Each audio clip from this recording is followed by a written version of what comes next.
আপনারা মনে করেন বারবার আমাদের আঘাত করা হচ্ছে। পরশুদিন মাওলানা রহিমউদ্দিন আমাদের প্রোগ্রাম ছেড়ে গাজীপুরে গেলেন। সেই গাজীপুরে যাওয়ার পরে যারা বিতরণ আমাদের প্রোগ্রামের বিরোধিতা করেছে তারাই আমি মনে করি আমার ভাইকে হত্যা করেছে।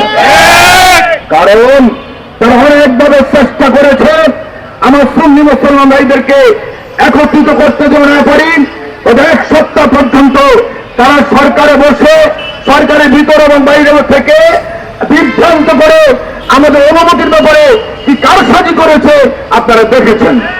আমি মনে করি আজকে এই সমাবেশ থেকে আহ্বান করব বর্তমান যারা অন্তর্বর্তী সরকারে রয়েছেন অনতিবিলম্বে আমার রইসকে যারা হত্যা করেছে তাদেরকে বের করে দৃষ্টান্তমূলক শাস্তি ব্যবস্থা করবে।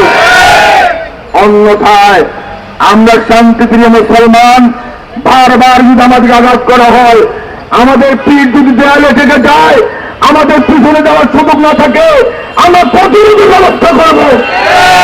সুতরাং আজকে আমি জোরাদাবি করব আজকের প্রেস ক্লাব থেকে অনতিবিলম্বে আমার রইসকে যারা হত্যা করেছে, আমার নিবেদিত কর্মীকে যে হত্যা করেছে তাদেরকে বের করা হোক।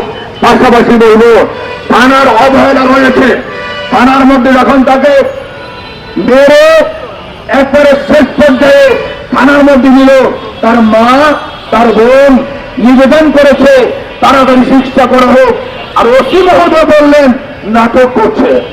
বুঝা গেল আমার সন্দেহ হচ্ছে থানা পুলিশ না সন্দেহ হচ্ছে আমার এখন। সুতরাং থানা ওসি মহোদয় যে বক্তব্য দিয়েছেন এই বক্তব্যের ব্যাপারে আমাদের সন্দেহ হচ্ছে আপনি এর মধ্যে জড়িত আছেন কিনা। অনুরোধ করছি আপনাকে এবং বিশেষ করে পুলিশ প্রশাসনকে ওসির ব্যাপারে আপনার তদন্ত করুন এবং আমার ভাইকে যারা মেরেছে তারা অবশ্যই আমাদের বিরোধী, এরা দেশ বিরোধী, এরা রাষ্ট্র বিরোধী, এরা সরকার বিরোধী। সুতরাং এদেরকে আপনারা খুঁজে বের করুন। আমরা আলটিমেটাম দিলাম না, আমরা চাচ্ছি অনতিবিলম্বে তাদেরকে দৃষ্টান্ত শাস্তি দেওয়া হোক।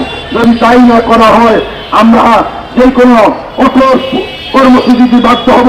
আপনি সবাইকে বিশেষ করে দেশব্যাপী সুন্নি জনতাকে কর্মসূচি পালনের অগ্রিম আহ্বান জানিয়ে আমি আমার বক্তব্য শেষ করছি।